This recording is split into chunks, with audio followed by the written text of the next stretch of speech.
Hi Karen, welcome to NEXWEB Podcast. Hi, Swisty. Thank you for having me. Karen, while I read this book home, I was emotionally triggered. I imagined a dad crying and mom praying to find a safer place. I was so touched by the heart locket you portrayed in the story. The story you have written in the book home is so precious. Thank you. It really is a heart story, emotionally moving because I think the reader can feel the writer's connection to the story. And I'm wearing the Heartlockers from the village and been handed down to me. So that's why I created the Heartlocker as a character. I just felt it needed to be in the book because it's sort of the idea for the story started from that and from my Oma never getting over the loss of the snowy mountain village.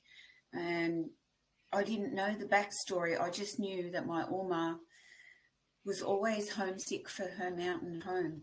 And she was an only child. It was given to my mum, Okay. and then my mum gave it to me, and eventually I'll give it to my daughter. It's from Czech, because the village is in the Czech Republic, Okay. and it's actually, was worn in the village by my Oma on her wedding day. How long did it take you to write this book home, and how much concerned you were as a children author to create a positive impact on children mindset? To write this story, I worked on it for around 4 years or more. I couldn't give up on it. I just kept getting a calling to write it because when you're a writer, you actually, an idea nudges you and it keeps at you until you do the idea. And then when you're working on the story, you keep going until you know it's right. I was a teacher and I read picture books from kindergarten to year 6. And I saw the impact of a picture book because a good picture book can get a message away simply but powerfully. And I think a good picture book can actually speak to any age, but I'm very aware of the child reader. Yeah, it's more like children in year 3 or year 4.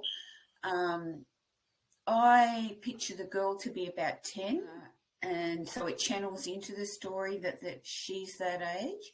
And Home is on the New South Wales Premier's reading list this year, Wow. and it's for years 3 and 4 at school. Okay. It is not about the war, it's what happened at the end of the war. This happened to my family at the end of the war. Something called the Benz Treaty was drawn up in Potsdam in Europe, and it said anybody of Germanic heritage in Czech Republic, Poland or Hungary had to go back to the motherland in Germany, even if they'd been in these places for a long time, like hundreds of years, and they could only take their clothing, nothing of value. My mum was only a baby, so everything that I've created is from my own research and my own feeling. The story is totally fictional, Okay. but it's based on findings from my research. And things like people did get knocks upon the door, they did get told to leave, that's true. They were in snowy mountain villages often. They were surrounded by forest. They were taken to holding places and things like that. But it is fictional, but it's inspired by fact. Yeah. Have you hidden any secrets in the book apart from that only few people can discover? Um, there's not secrets, but there's a few things in there, like when you're a child and if you're close to your grandmother, even though she would never talk about what happened, it was never voiced, so I didn't know the story. You could feel her homesickness. One of the things that my Orma did do was she made cross stitches, and they were huge. I have got one, and they were always of the mountains and houses in the mountains with the European trees or the reindeer, but they were very European. And if you look at the end of the book, Elisa did this. I originally had it in manuscript. Now, Elisa did not know about my Orma, but there is a little cross stitch of the home in the mountains before. Oh, So I always think that that's my Orma in there. When they arrive in Melbourne, okay. the girl looks a lot like my mum would have looked like when she was 9 or 10, which I find amazing because Elisa had no input into the book when writing how to illustrate it. So it's just been the serendipitous of the story, the wonder. You find lots of picture books have dolphins, and when I was writing, I made a conscious decision to go, no, what else would be in the ocean beside the ship as I was sailing that would be inspiring about a new beginning? So I chose the flying fish. Wow. Yeah. And Elisa then focused upon them in the story beautifully, which is, again, wondrous. And always my Oma hated turnips and said she never wanted to eat another turnip in her life. And I think it was what went on after the war when there was no food. So I put turnips instead of potatoes. Oh. So it's just little things like that. Always sewed and repaired and was beautiful at sewing, and that comes through in the book with the mum here. Yeah, see, So that's a few little secrets that come into it.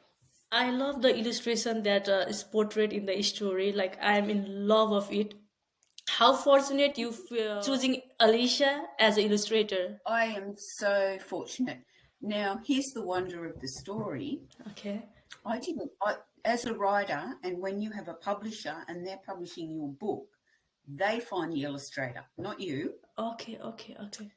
So my publisher is Jennifer Sharp from Daisy Lane Publishing. Okay. She found Elisa on Instagram and had been following her.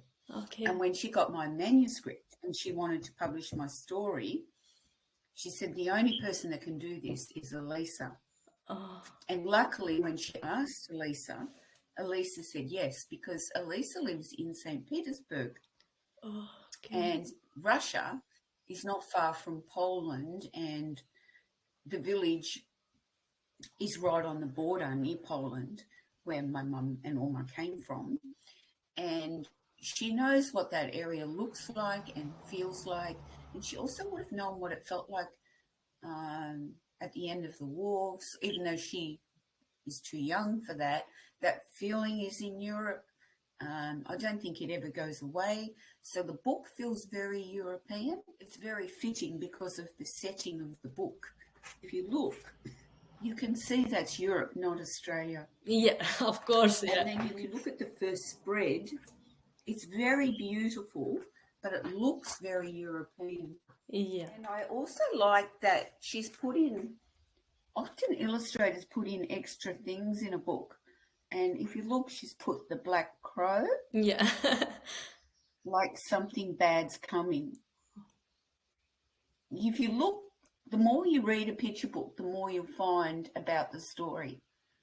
Yeah, I haven't noticed about the bad crowd. Like, while I was reading the book, when you told me, like, there are lots of secrets in your book. If we like research on your book, there are lots and lots of secrets we can find in the book. This is the sort of thing a good illustrator will do. They bring in more feeling, like the foreboding feeling something bad's coming. Yeah. It looks peaceful, but then why is this black bird here? Yeah. I was impressed by the illustrations she portrayed in her story. I was like watching, and there were lots of secrets hiding, and I was only researching about the secrets, but there are lots of secrets. Still, I have to research on that. And it's funny because of what happened when I was researching, and I kept trying to Google Wunschendorf, which is where my mum was born. It comes up like it doesn't exist, because once they were told to leave, they changed the name of the village. Okay. A UK girl called Sophie Dixon, and she had actually lived in the village, Okay. And she's a visual literary specialist, storyteller. And she uses all sorts of mediums to tell story.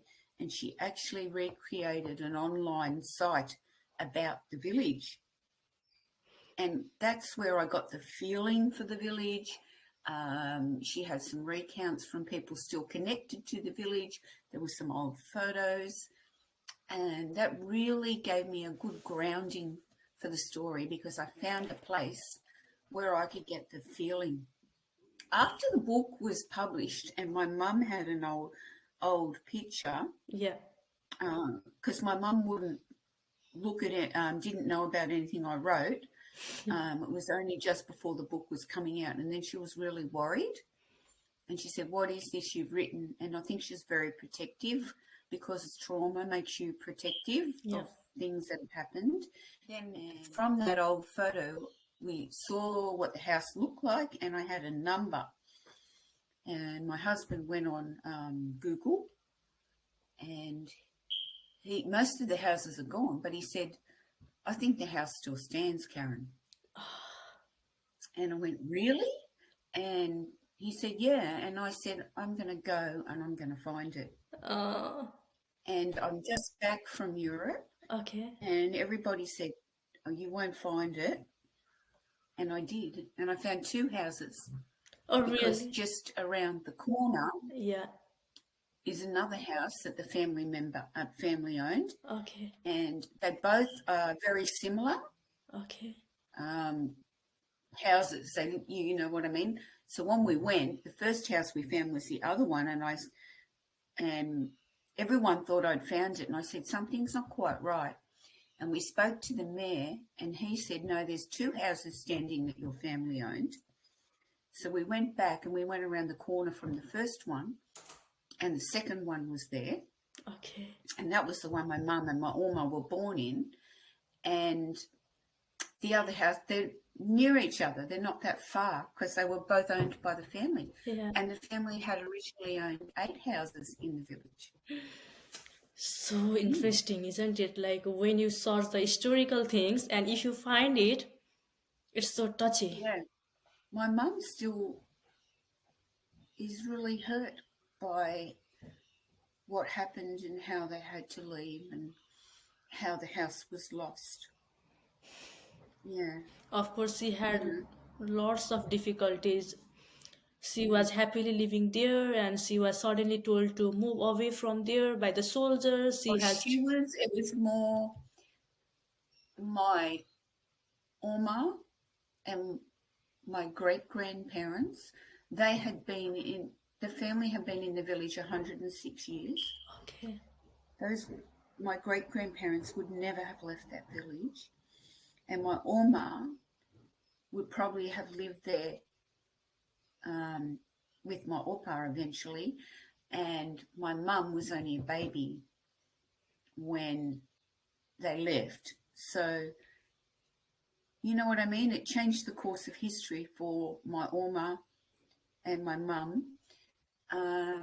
It's a sliding door moment. You can no longer go along a path you may be expected to be always able to go, even to visit the house, not live there, but to be told never to return and never to be able to visit or anything.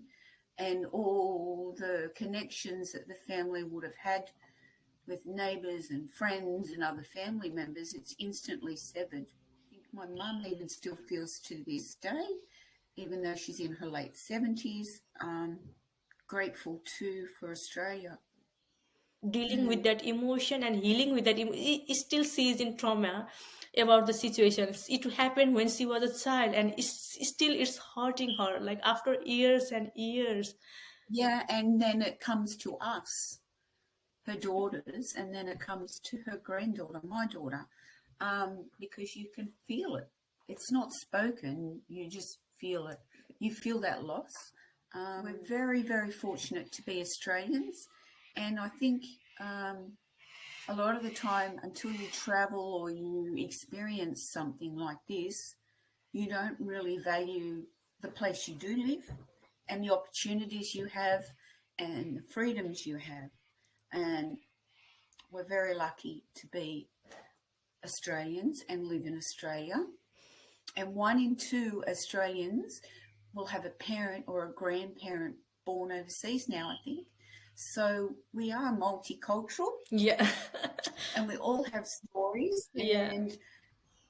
And people say Australia doesn't have culture, but I think now that I've travelled a lot and I've been around, I can see we do. We have lots of culture, and as a nation, we're very blessed because we have so much to offer because we have so much diversity. Yeah, of course. Thanks to Australian government who allow your Oma and your mom to enter to Australia at that difficult time, and all the overseas, like they have some problem, isn't it? They are here and they are enjoying the Australian life. Like thanks to Australia, like I'm so grateful for this land. Come the right way. You couldn't just say, I'm coming to Australia Yeah, because I want a of better course. life. Yeah, Australia had to accept you. yeah. And the sad fact is, my Oma and Opa settled in Germany and my mum then had 2 younger brothers born in Germany when they decided to come. But they could come, they had to pass health screenings, they had to be young, they had to have skills so they could work and contribute to a new country, to help that country grow. And if they came, they came on assisted passage, they had to work. And there was no government help. The family located to near the work, which is why my family settled in Shell Harbour, which is near Wollongong, because the steelworks was in Wollongong and my Opa got work in the steelworks. Okay. But the sad thing, many people, if you look at the Wollongong area, the Shell Harbour area, many people come from migrant backgrounds, especially from Europe, Yeah. because they came at the end of the war, and it was because the steelworks was there. A good thing. But I think It's for a my Oma, multicultural country, yeah. yeah, the hardest thing was, I think, especially for my mum, she was very close to her grandmother, my Oma's mother, and she couldn't come to Australia. She was too old. And my Oma was her only child. So my mum and her brothers were her only grandchildren. And she was left alone without family back in Germany. Given a generous pension, she was in East Germany on the communist side of the wall, because of my great-grandfather. He stood up to what Hitler was doing. He was put in Dachau in 1939, and he was not let out until after they had been removed from the village, and he died. So, but that enabled my great-grandmother to get a pension. Okay. After, Okay. and they could write letters and things, but of course, there was not the way you can fly now or travel or do things. And also when she was on the side of the wall where you couldn't get access anyway. Once Oh you're my in goodness. that part of, the Berlin Wall, before it Yeah. was removed, my great-grandmother was behind that wall. Yeah. When you think of the life, it's so difficult, it's not easy, and the children are taught about the dreams, the eye-catching dreams, and many more. Like they have to handle the emotions, and healing the emotion through the book, it's most fantastic thing, isn't it? The book is about, if you look, Elisa did this, or Jenna and Jennifer, there's key words in the book. The book is always that you have hope. No matter what happens to you, if you have hope, you know what I mean? There's always hope. There's always, the world is a good place and you will find goodness. You just have to know that and believe in that, and it does happen. Because look where we are. But healing the emotion is the most important part of life, and children should learn from it. True. If you don't heal the emotion, and Yeah. it continues to hurt you. But the book has good words all the way through to remind you, be brave, togetherness. The family stayed together. You have inner strength. Strength is in the book. And then it was about the song of the family. But whatever you have comes from within. No one from the outside can give it to you. Your inner strength comes from within. Have hope. Find what you need. Don't just accept. If you want a better, they could have stayed and probably been happy in Germany, but they decided they wanted better. And I think when you have Germanic heritage, at the end of the war, the rest of the world did not look very favourably upon anybody who had German heritage. So I think if you came to Australia, you had a chance to maybe be free of that and just be a good person and be yourself, not what you were labelled.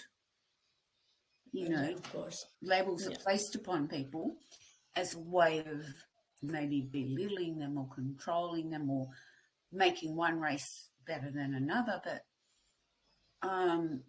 essentially it's the person you are, not your heritage.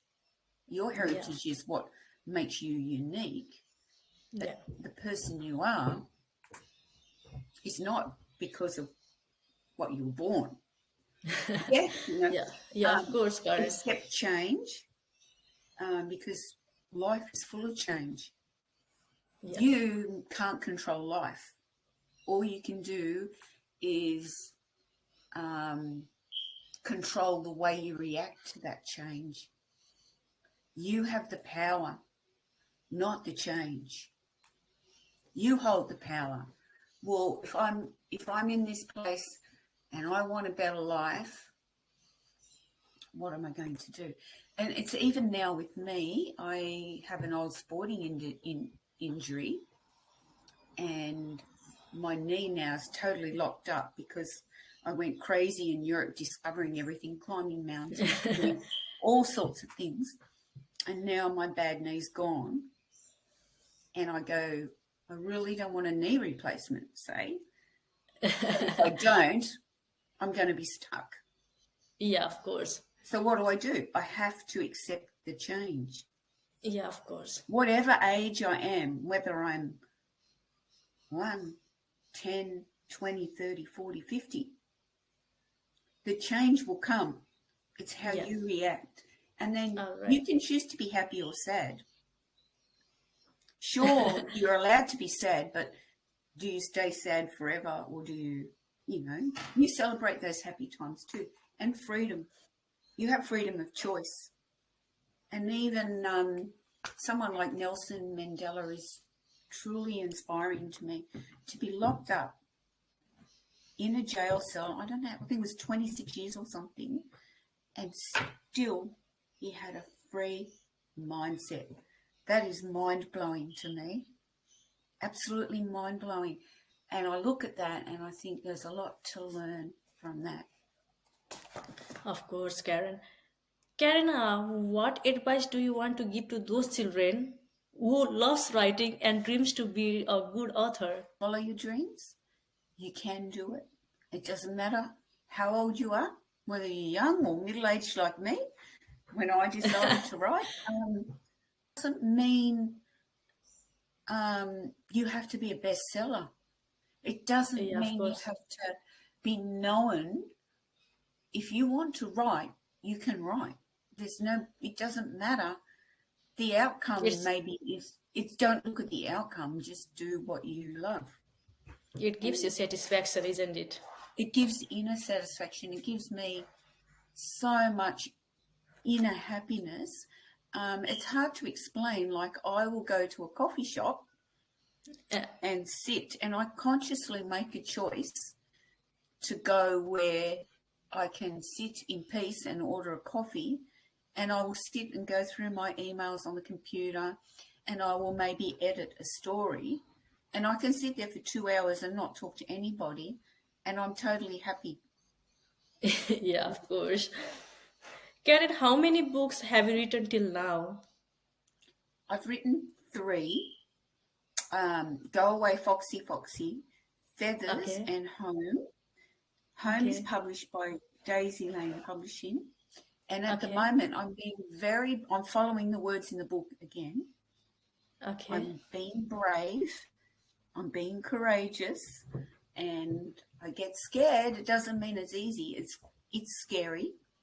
Yeah. Because I live in Shell Harbour and I've only ever lived in Shell Harbour. I am Okay. self-publishing Oh, a really? Okay. picture book about, I don't know what's going on in the back, a picture book called Our Shell Harbour. And I've Okay. got my own illustrator this time for the first time. And I'm publishing the book. Whereas I've Okay. been published before by publishers. So I'm just doing it, but I'm scared, but I know I need to do it. I worked on the story for over a year. I had an illustrator and it was going wonderfully well. And halfway through, she couldn't finish the project. And Oh, she didn't tell me for 6 months. So when I was due to get the illustrations, she said, I couldn't finish. I haven't been well. And so I had to get a new illustrator, which I now have. And she's just okay. finished them and they're amazing. But it was meant to happen that way because I then pulled the manuscript out and worked on it again. And it's so much better, which means the book's going to be so much better. But I've had to learn how to talk to a printer. I'm going to have to get an ISBN number for the book. All these things that I don't like to do. But if I want to produce the book, I have to do it. Yeah, of course. When are you going to publish that book? Probably October, November Okay, this we'll year. be waiting for that. Mm. I'm excited. Yeah, I am too. What's the book is about? Can you It, describe it in short? yes, I can tell you exactly. It's Come and Explore Shell Harbour with me from the mountains to the sea. Lani's showing Ollie, who's moved to Shell Harbour, all the natural places to explore and go as a child. So one child's showing the other. And so they start at Cascade Falls at the bottom of Macquarie Pass. And then they go around to the lake because Shell Harbour is on the southern side of Lake Illawarra. And they ride their bikes to Windang Bridge. And Windang Bridge links Shell Harbour to Wollongong. Okay. And Ollie catches his first fish under the bridge in a tinny. They see the pelicans, they go to Windang Island, and then they go around all the natural places in Shell Harbour that a child can do and that I did as a child and that my children did. And the beauty of it is a couple of people that have read the manuscript go, wow, I want this book. This is what I did as a kid, or this is what I do with my kids. So I know it's touching hearts, and it will connect with community because it is for my community. And I've even gone into the local dive shop to make sure I get the right fish in a spread from our area. And I sent Emma shells from our beaches so that the shells were from our beaches, not from Google. I went around and photographed all of the area. I went to the information centre and sent Emma an information pack. So once again, it involved research. Even though you Yeah, of know course. something well, you still have to do the work.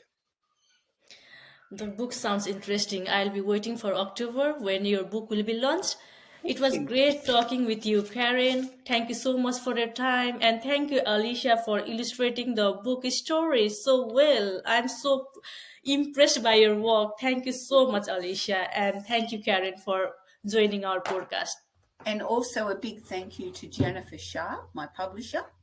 Okay. She's the one that read the manuscript Yeah. from Daisy Lane Publishing, and she's the one that loved the story, and she gave it the voice.